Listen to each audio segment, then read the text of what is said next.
Hello mga kabarkad, hello guys. Magluluto tayo ng sinampalukang ulo ng isda.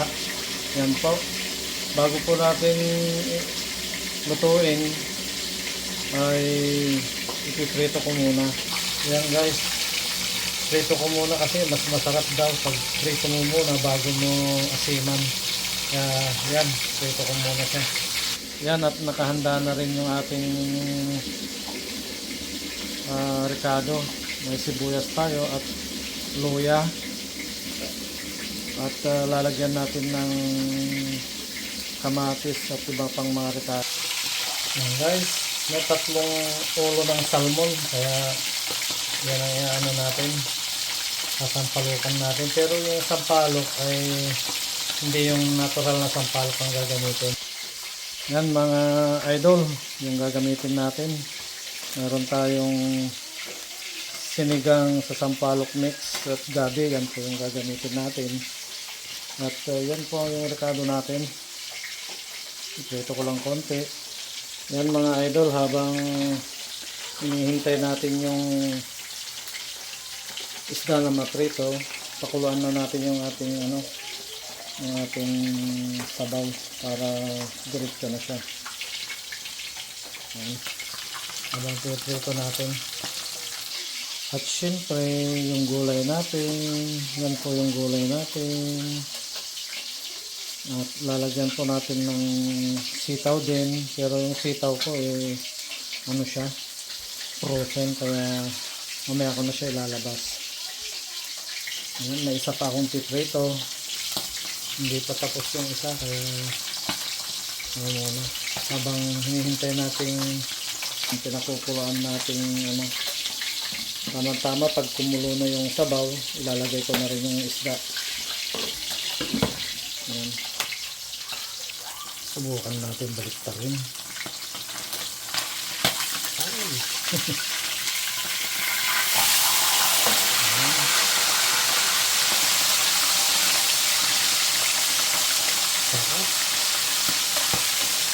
Kasi minsan hindi ko na piniprito.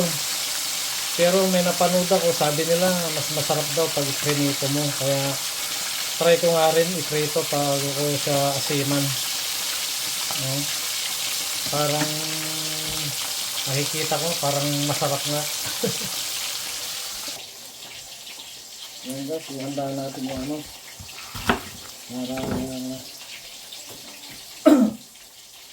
lasap natin.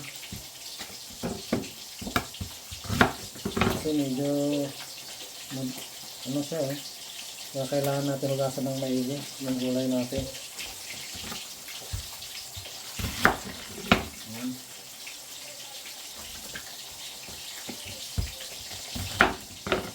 Hugasan natin siya ng maigi. Hayaan lang natin, ibabad natin ng konti para yung mga yung mga lupa-lupa matanggal. Kasi pag nakababad na ganyan, lulubog yung lupa. Lamig ng tubig.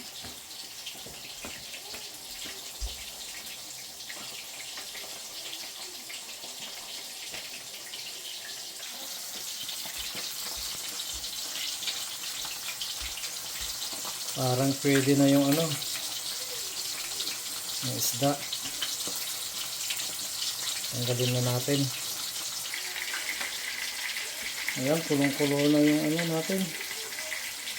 Yung sabaw natin, pwede na natin ilagay yung yung isda. Ayan tatlong ulo siya. Mga legs. Ilagay ko na. Kasi paluto na rin yung isa Kaya pwede ko na siyang ilagay. Ayan.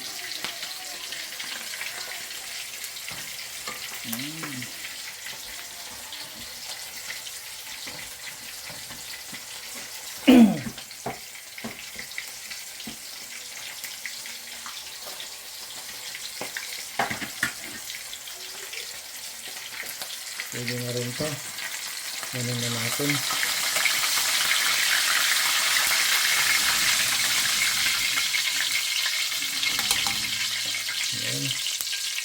Bali tatlong ulo yan mga ka-idol.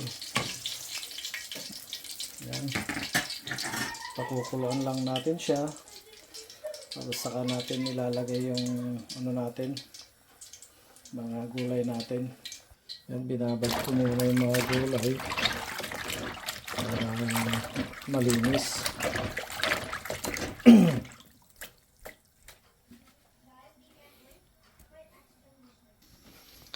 Yan po yung gamit kong sitaw, frozen siya kaya diretso na siya. Buksan natin. Yan, kumukulo na. Wow, sarap ng kulo.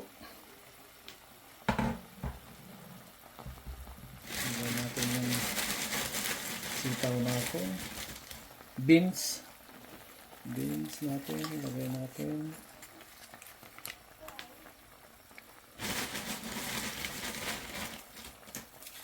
Panghuli na natin yung asim. Beans muna para kasi medyo may katagalang maluto yung beans. Kaya beans muna. Okay, siguro yan. Pakuluan natin.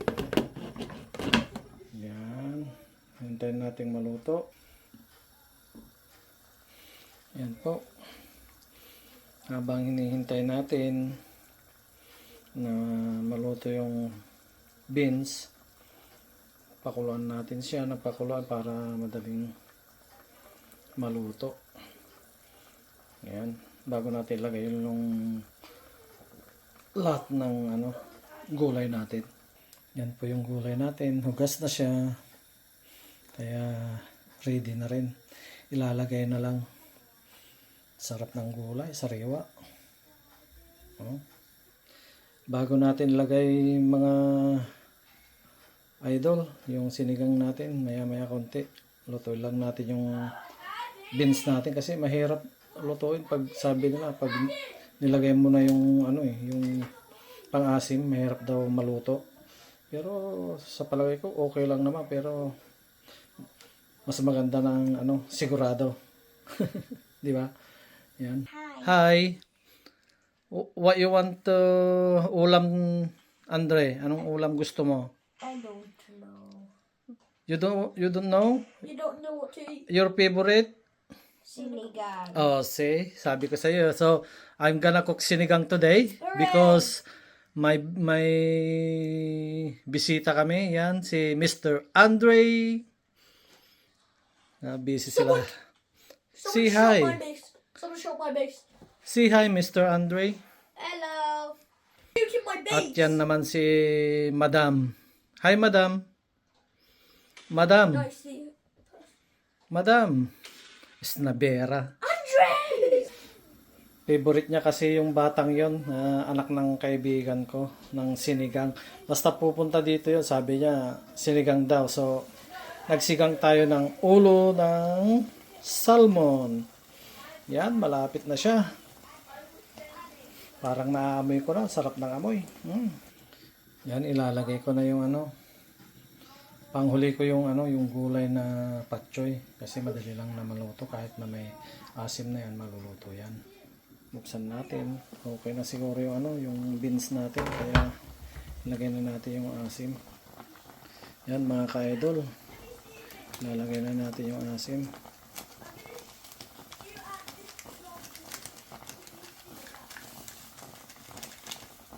Nilagay ko na lahat. Yan, nilagay ko lahat. Isang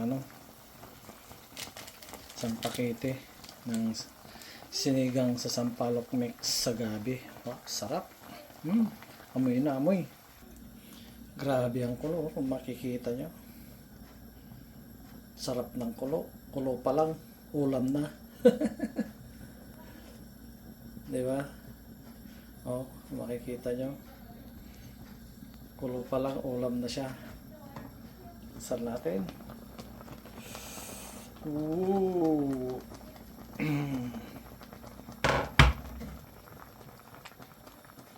Titikman natin guys kung okay na yung yung lasa niya.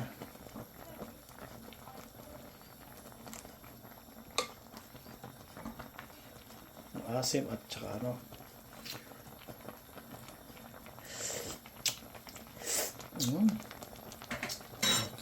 Okay. Pasado.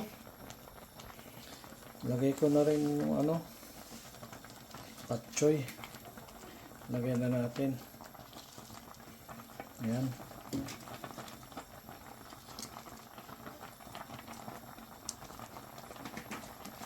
Isang kulo lang yan, pwede na. Ay, daming gulay. Sarap. Ang puno. Daming gulay. Punong-puno. Punong-puno ng gulay.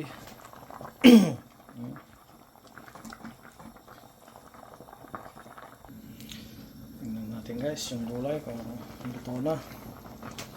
Wow. Ayan. Sarap.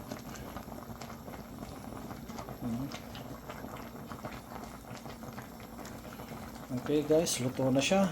Yan na po yung final version natin ng sinampalukang ano, ulo ng salmon. So, thank you.